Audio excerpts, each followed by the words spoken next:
Bismillahirrahmanirrahim. Assalamu alaikum warahmatullahi wabarakatuh. Dear students, in the previous class we had studied about the anaerobic respiration and we have studied the definition and the types of anaerobic respiration. So what's the other name of anaerobic respiration? The second or other name of anaerobic respiration is fermentation, and the two types are alcoholic fermentation and acidic fermentation. तो पिछली class में हमने एनाएरोबिक respiration का topic पढ़ा था और उसके हवाले से हमने आपको बताया था कि एनाएरोबिक रेस्पिरेशन में किस तरह ऑक्सीजन के बगैर फूड से एनर्जी बनाने का अमल होता है, और उसके साथ साथ ये भी बताया था कि एनाएरोबिक रेस्पिरेशन एक इमरजेंसी प्रोसेस है और इसके ज़रिए जो एनर्जी बनती है उसकी मिकदार बहुत कलील होती है। आज हम बात करने जा रहे हैं रेस्पिरेशन की second type, aerobic respiration. Aerobic respiration के बारे में चंद बातें पहले सुन लीजिए, फिर इंशाल्लाह तफसील से जो इसका केमिकल प्रोसेस है वो पढ़ेंगे। पहली बात तो ये है कि एरोबिक रेस्पिरेशन ज़्यादातर जो लिविंग ऑर्गेनिज्म है उनमें होती है, मतलब इस बायोस्फीयर पर जितनी भी लिविंग ऑर्गेनिजम्स हैं, जितनी भी जानदार चीज़ें हैं, उनमें मेजॉरिटी में कौन सा प्रोसेस होता है? Aerobic respiration. एक बात। दूसरी बात यह है कि एरोबिक रेस्पिरेशन के नतीजे में जो फूड का मॉलिक्यूल है वो मुकम्मल तौर पर ऑक्सीडाइज होता है, मुकम्मल तौर पर। इससे पहले जो आपने पढ़ा था एनाएरोबिक, उसमें फूड मॉलिक्यूल मुकम्मल तौर पर ऑक्सीडाइज नहीं होता, इसीलिए उससे ज़्यादा एनर्जी रिलीज नहीं होती। तो अब क्या मतलब हुआ कि एरोबिक रेस्पिरेशन में जब फूड मॉलिक्यूल पूरा ऑक्सीडाइज होगा तो एनर्जी की मिकदार बहुत ज़्यादा होगी। दोनों में बहुत फ़र्क है, दोनों में जो कंपैरिजन है वो एनाएरोबिक और एरोबिक में तकरीबन 10 to 90 ये जो है वो तनासुब है। ओके, तो ज़्यादातर ऑर्गेनिज्म में कौन सा प्रोसेस होता है रेस्पिरेशन का? Aerobic respiration. और जो जूनियर क्लासेस से आप एक इक्वेशन पढ़ते हुए आए हैं कि एरोबिक रेस्पिरेशन में फूड के साथ ऑक्सीजन का रिएक्शन होता है और कार्बन डाइऑक्साइड और वाटर और एनर्जी बनते हैं, ये इक्वेशन दरअसल एरोबिक रेस्पिरेशन की इक्वेशन है। बोर्ड पे नजर आ रही है आपको? ग्लूकोज और ऑक्सीजन का रिएक्शन होता है, उसके नतीजे में carbon dioxide, water and ATP. कितने एटीपी के मॉलिक्यूल बनते हैं? 36 एटीपी। इसके मुकाबले में एनाएरोबिक रेस्पिरेशन में 3 या 4 या 2 मॉलिक्यूल बनते हैं बस। एक ग्लूकोज के मॉलिक्यूल से 2 या 3 मॉलिक्यूल बनते हैं एटीपी के बस, जबकि एरोबिक रेस्पिरेशन में कितने मॉलिक्यूल्स बन रहे हैं? 36। A big difference between anaerobic and aerobic respiration. Okay, और इसको अगर जूल में, किलो जूल जो एनर्जी का एक और यूनिट है, अगर इसको जूल में पैमाइश की जाए तो ये बनता है तकरीबन 2827 किलो जूल पर ग्लूकोज मॉलिक्यूल। ओके, यानी एक ग्लूकोज के मॉलिक्यूल से 36 एटीपीज बनते हैं, या अगर किलो जूल में इसको तोला जाए या नापा जाए तो 2827 किलो जूल। तो ये एक ग्लूकोज के मॉलिक्यूल से एनर्जी प्रोड्यूस होती है ड्यूरिंग एरोबिक रेस्पिरेशन। अब बात करते हैं कि इसमें एक्चुअल जो है वो क्या होता है, एक्चुअल किस तरह फूड मॉलिक्यूल ऑक्सीडाइज होता है, क्या होता है। तो aerobic respiration is not a one go process. जिस तरह ये इक्वेशन लिखी हुई है ना, ये तो स्टार्ट और बिल्कुल फाइनल, यानी रिएक्टेंट और प्रोडक्ट्स आपको दिखाए गए, दरमियान में बहुत सारे चेन रिएक्शंस हैं। ओके, तो ये एक बड़ा प्रोसेस है which consists of many steps which involve many enzymes।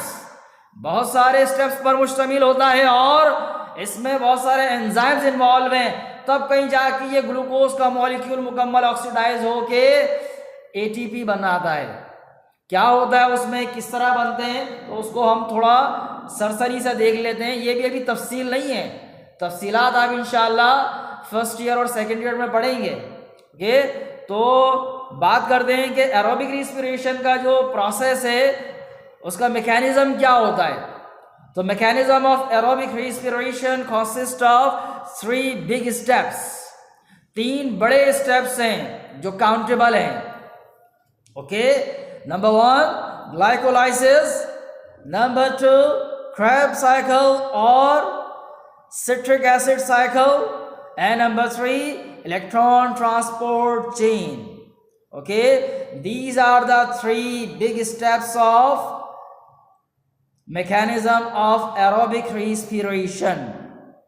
क्या क्या नाम बताया मैंने, glycolysis, number 2 Krebs cycle or citric acid cycle, and number 3 electron transport chain.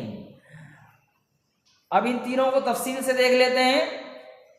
एक बात आप जरा रिकॉल करें कि ये जो रिस्पिरेशन का अमल है ये लिविंग थिंग की बॉडी में कहाँ होता है जी, कौन बता रहा है।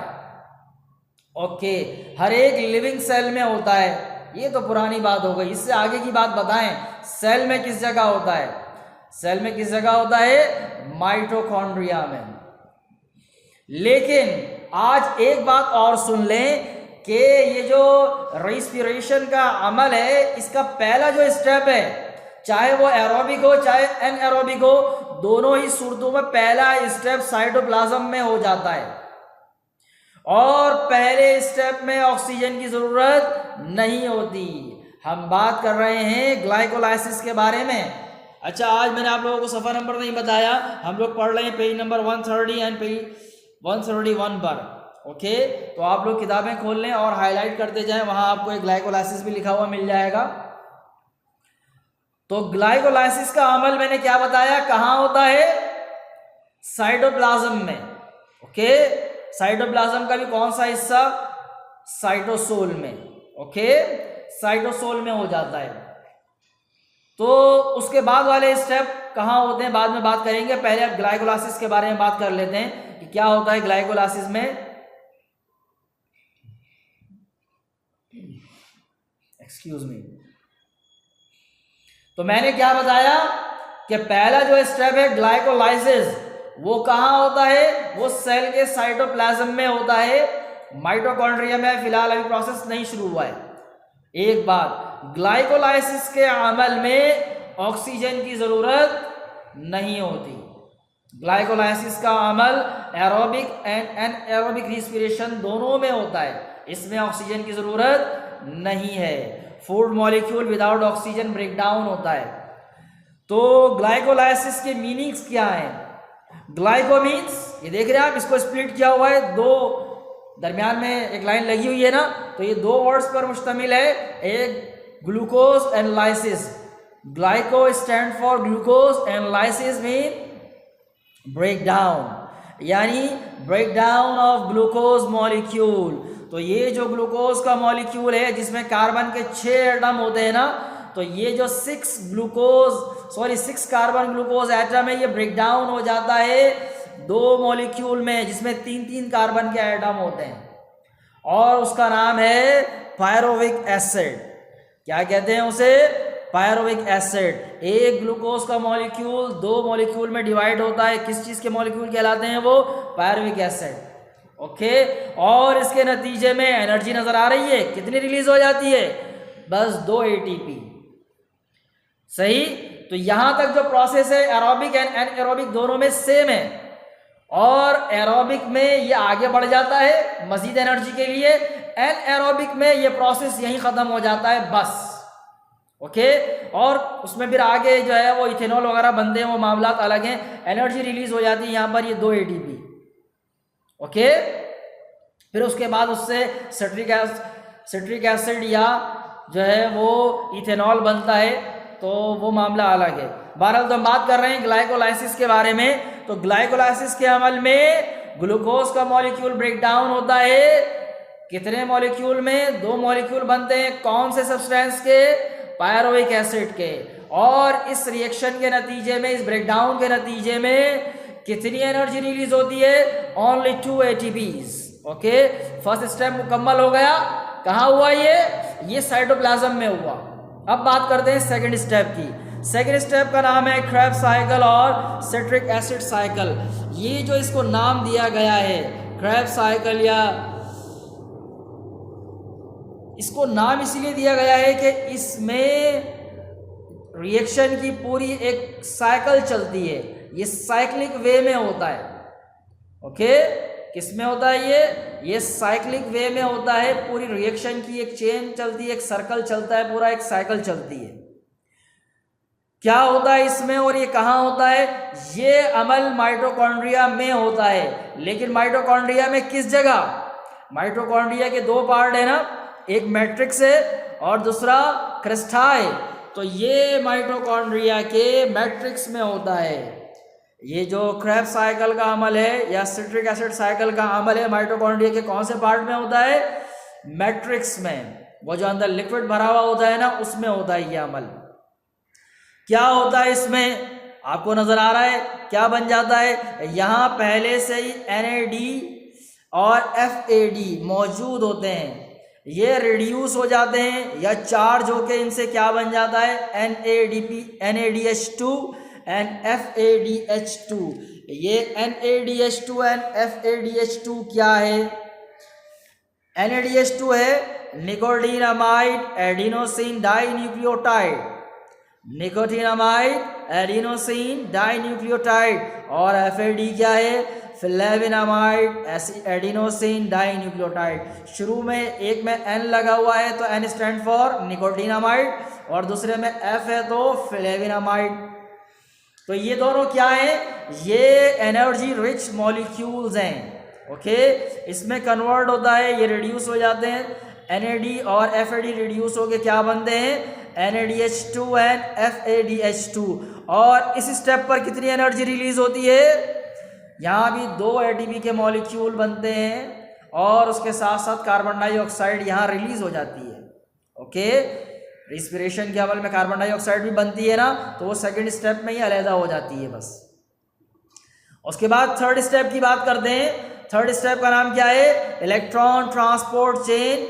ये दोनों के मुकाबले में ज़्यादा अहम है क्योंकि इसमें एनर्जी की ज़्यादा मकदार रिलीज होती है। क्या होता है इसमें ये जो 2 मॉलिक्यूल बने थे, nicotinamide adenosine dinucleotide and flavinamide adenosine dinucleotide, ये दोनों मॉलिक्यूल ऑक्सीडाइज होते हैं और इससे क्या बनता है? ATP बनता है और उसके साथ साथ बाई प्रोडक्ट के तौर पे वाटर भी बन जाता है। ओके, तो ये कहाँ होता है? माइटोकॉन्ड्रिया में। माइटोकॉन्ड्रिया के सेकंड पार्ट यानी क्रिस्टाई में होता है। ये माइटोकॉन्ड्रिया में जो मेम्ब्रेन्स होती है डबल फोल्डेड, उसकी वजह से जो क्रेस्ट बने हुए होते हैं ना, क्रिस्टाई होते हैं, वहाँ ये रिएक्शन होता है। कौन सा? इलेक्ट्रॉन ट्रांसपोर्ट चेन का अमल। इस अमल में क्या होता है? इसमें nicotinamide adenosine dinucleotide and flavinamide adenosine dinucleotide, ये दोनों जो एनर्जी रिच कंपाउंड थे ये ऑक्सीडाइज होते हैं और उसके नतीजे में क्या बनते हैं? ATP and water. और यहाँ ATP के कितने मॉलिक्यूल बन जाते हैं? 34। कितने बन गए? 34। ओके, 34। यानी मैंने इसीलिए कहा कि ये जो तीसरा स्टेप है इलेक्ट्रॉन ट्रांसपोर्ट चेन, ये ज़्यादा अहमियत का हामिल है क्योंकि ज़्यादा एनर्जी इसी में ही बनती है। और माइटोकॉन्ड्रिया के कौन से पार्ट में होता है? ये क्रिस्टाई में। इससे पहले जो क्रेब्स साइकिल था या सिट्रिक एसिड साइकिल था, ये माइटोकॉन्ड्रिया के कौन से पार्ट में होता है? मैट्रिक्स में। और पहला स्टेप ग्लाइकोलाइसिस, वो माइटोकॉन्ड्रिया में कहाँ होता है? नो, वो माइटोकॉन्ड्रिया में नहीं होता, वो साइटोप्लाज्म के साइटोसोल में ही हो जाता है। ओके, तो समझ में आया कि एरोबिक रिस्पिरेशन जो आप ये इक्वेशन पढ़ते आए थे, ये किस कदर कॉम्प्लिकेटेड प्रोसेस है। ओके, कितने स्टेप हैं इसके? Mechanism of aerobic respiration consist of 3 steps. Number 1, glycolysis. Number 2, Krebs cycle or citric acid cycle. And number 3, electron transport chain. अब एक सवाल किसी ने नहीं पूछा हमसे, हमने शुरू में जो इक्वेशन लिखी हुई है बोर्ड पे, उस पर लिखा हुआ है कि 36 ATP बनते हैं, और यहाँ जो हमने नीचे मैकेनिज्म लिखा है, इसको अगर आप मिलाएंगे तो कितने हो जाएंगे? ये तो 38 हो रहे हैं। पहले स्टेप में 2, दूसरे में 2 और तीसरे में 34, टोटल मिला के कितने हो गए? 38। तो 36 कैसे? तो बात यह है कि 36 जो काउंट किए जा रहे हैं ना, वो एक्चुअल माइटोकॉन्ड्रिया में ऑक्सीजन के साथ जो रिएक्शन से बनते हैं ना, वो 34 ही बनते हैं। ओके, इससे पहले जो पहला स्टेप है ग्लाइकोलाइसिस, वहां तो ऑक्सीजन का काम नहीं है ना, ऑक्सीजन के बगैर ही ग्लाइकोलाइसिस का अमल होता है, तो वो हम इसमें काउंट नहीं कर रहे, क्योंकि यहाँ देखिए इक्वेशन के रिएक्टेंट में क्या लिखा है? ऑक्सीजन शामिल है। तो ऑक्सीजन शामिल होने के बाद कितने बनते हैं? 36। तो इसमें भी काउंट कर लें, यहाँ भी ऑक्सीजन शामिल होने के बाद कितने बनते हैं? 36। 2 जो पहले बने ग्लाइकोलाइसिस, वो ऑक्सीजन से रिएक्शन से पहले बन गए। ओके, तो समझ में आया एरोबिक रिस्पिरेशन का अमल। उम्मीद है कि ये जो रिस्पिरेशन का टॉपिक था, जो हमने 2 क्लास पहले शुरू किया था, aerobic respiration and anaerobic respiration, ये दोनों आपको समझ में आ गए होंगे। और इंशाल्लाह अगली क्लास में हम बात करेंगे वो एनर्जी जो बनती है, उसकी इंपॉर्टेंस क्या है, वो एनर्जी कहाँ यूज़ की जाती है। तब तक के लिए अस्सलामु अलैकुम वरहमतुल्लाहि वबरकातुहू। अल्लाह हाफिज़।